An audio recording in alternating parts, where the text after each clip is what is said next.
Welcome to another episode of China Update, where I provide you with the most up-to-date political, economic, and geostrategic analysis on the world's #2 economy. My name is Tony. Happy Wednesday, and Happy New Year.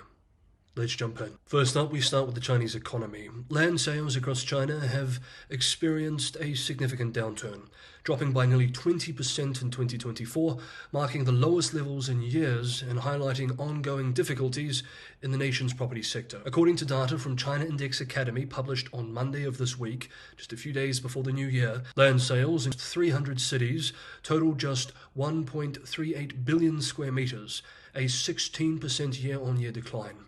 Other institutions, such as the China Real Estate Information Corp, estimate the fall to be around 17%, with total land sales expected to reach approximately 1.1 billion square meters by the end of the year. This sharp decrease contrasts with the pre-2021 period, when annual land transactions consistently surpassed 2 billion square meters, fueled by a thriving property market. However, since the third quarter of 2021, a liquidity crisis and falling property sales have forced developers to reduce investments and land acquisitions in a bid to survive. As a result, land transactions, that is, land use transactions, across the country have collapsed. While there were occasional upticks, such as in Wuhan, where December sales surged to 41.8 billion yuan, the broader trend remains bleak. Local government-backed investment vehicles have been among the primary buyers, often at premium prices. Despite some signs of revival in the latter half of 2024, such as stabilizing new home prices, many regions have seen revenues from land sales fall by 30 to 50%. With developers cautious about new projects due to sluggish sales, CRIC data reveals that in 30 major cities, only 47% of residential land purchased from 2023 to mid-2024 has begun construction. The situation underscores the ongoing challenge in China's real estate market and the uncertain road ahead for developers. Meanwhile, according to new official data from the Ministry of Finance, local government revenue from land sales amounted to 3.3 trillion yuan in 2024, down 22.4% from the previous year. And that's officially. Unofficially, it's likely much worse, putting acute pressure on many local governments and their fiscal health. As we covered in yesterday's video as well, a December report from Goldman Sachs found that new home starts and government revenue from land sales have plunged by almost 70% from their peak in 2021. That is worth repeating. Land sales revenue, or land use sales revenue, represents a major extra budgetary source of revenue for local governments. Since its peak in 2021, government revenue from this source has declined 70%. We also note that over 50% of land use rights were purchased by state-directed firms, including local government financing vehicles. That is state money being used to keep land prices up so that the state has the extra revenue.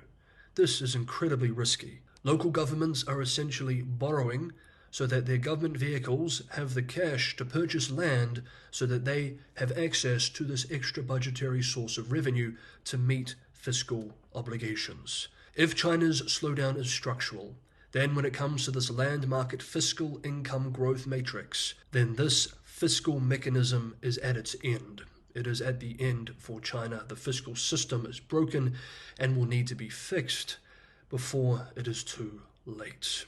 Next up, Taiwanese President William Lai Ching-te has pledged to continue increasing the island's defense budget and military capabilities as Beijing intensifies military drills near Taiwan, signaling its willingness to use force to assert control over the self-ruled island. Speaking during his New Year address today, Lai stressed the importance of being, quote, prepared for danger in times of peace, end quote, and vowed to demonstrate Taiwan's unwavering determination to defend itself.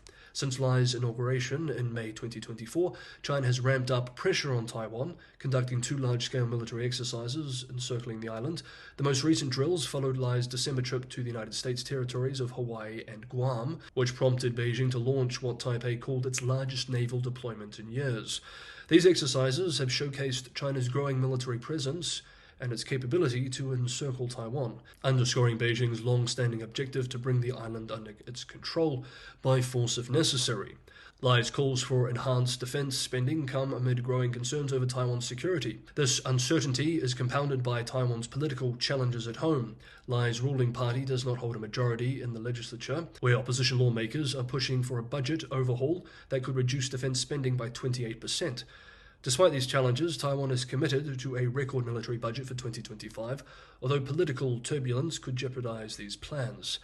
In response to the evolving threats, Taiwan is increasing its focus on modern warfare technologies. The island has signed agreements with US companies AeroVironment and Anduril Industries to purchase up to 1,000 attack drones, which are becoming a critical component in countering potential Chinese aggression. Drone development has also become a key aspect of Taiwan's broader defense strategy, particularly as China has employed drones for surveillance around Taiwan in recent years. Meanwhile, Taiwan's defense plans are not limited to military matters. Lai has also voiced concerns over China's impact on global trade, particularly its practice of so-called low-price dumping of goods, which he believes will harm global markets. As part of a broader international effort, the US and EU have imposed tariffs on a range of Chinese products to protect domestic industries. We have covered all of this in the past. Taiwan, which has a significant trade surplus with the US, could be caught in the crossfire of this trade conflict, potentially facing new tariffs under Trump's administration.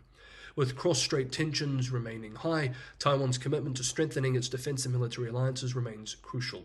Lai's strategy emphasizes not only bolstering Taiwan's military readiness, but also ensuring its position in a global supply chain that is increasingly under scrutiny. Next up, we have one more development to cover, but just quickly, if you're getting some value from today's episode of China Update, I have a big favor to ask. That is just to hit that like button, and if you have not done so already, subscribe. Liking, sharing, and subscribing is a tremendous help for the channel. It helps the algorithm show this to new people, and it's the only way in which the channel can grow. Patreon and Buy Me a Coffee links are also in the description for those who want to help keep the channel financially sustainable and have access to the occasional bonus episode as well. Thank you so much, everybody, for the ongoing support.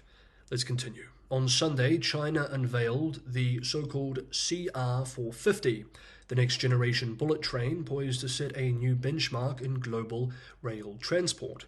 Designed by the state-owned China State Railway Group, the CR450 is engineered for record-breaking speeds, reaching up to 450 km per hour, 280 miles per hour, in trials and offering a commercial operating speed of 400 km per hour, 249 miles per hour.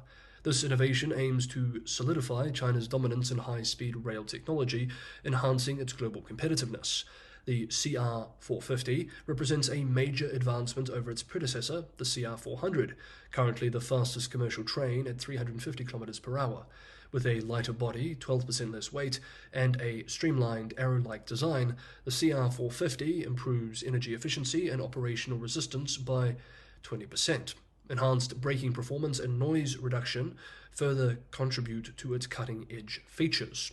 Launched in 2021, the CR450 Technology Innovation Project emphasizes safety, sustainability, and energy efficiency.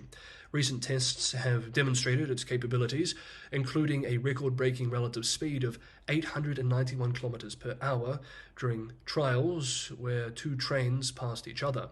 The project aligns with China's 14th five-year plan, which includes extensive infrastructure upgrades to support the expanded rail network. The CR50's debut is anticipated to greatly improve travel times, cutting the Beijing through Shanghai journey from 4.5 hours to just over 3 hours. Although an exact launch date remains unconfirmed, the train could begin operations as early as 2025. With over 47,000 kilometers of high-speed rail already in service, China's latest innovation promises to reinforce its status as a global leader in high-speed rail technology. Of course, China's high-speed rail network, while impressive in scale and ambition, faces several challenges too, including high costs, safety concerns, and operational inefficiencies. China has spent more than $500 billion on new tracks, trains, and stations in the past 5 years alone, while the country's national railway operator, China State Railway Group, is nearing $1 trillion of debt and other liabilities. And remember, this is just one company. Just keeping up with its debt requires $25 billion annually. The total debt tied to China's railway expansion is even higher, since cash-strapped local governments, which, as we just covered in Part 1, have lost, likely permanently, a major source of extra budgetary revenue, are being required to bear many of the costs of new projects. Over time, maintenance costs will add up. China's nearly 30,000 miles of high-speed rail is already more than enough to circle the entire globe. China's State Railway envisions adding nearly 15,000 miles more by 2035, costing hundreds of billions of dollars. As the US-based Wall Street Journal wrote a few months back, Zhao Jian, a scholar at Beijing Jiaotong University, who has been critical of the high-speed rail build-out, has argued in commentaries that China is turning a blind eye to the system's financial perils. He has said the country would have been better off only building a few hundred miles of high-speed rail in its most densely populated areas. Then hundreds of billions of dollars could have instead been invested in traditional railways that can also handle freight. He said many lines in China were running fewer than 16 pairs of trains daily in both directions, a fraction of their capabilities. High-speed rail in China in both ambition and scale is very impressive, but it does have a large cost, in the trillions of dollars, and only time will tell whether the fruits of these labors will be worth the costs. Okay, that is today's episode of China Update. Thank you so much, everybody, for watching. Have a good Wednesday. Have a happy new year. And I will see you all tomorrow.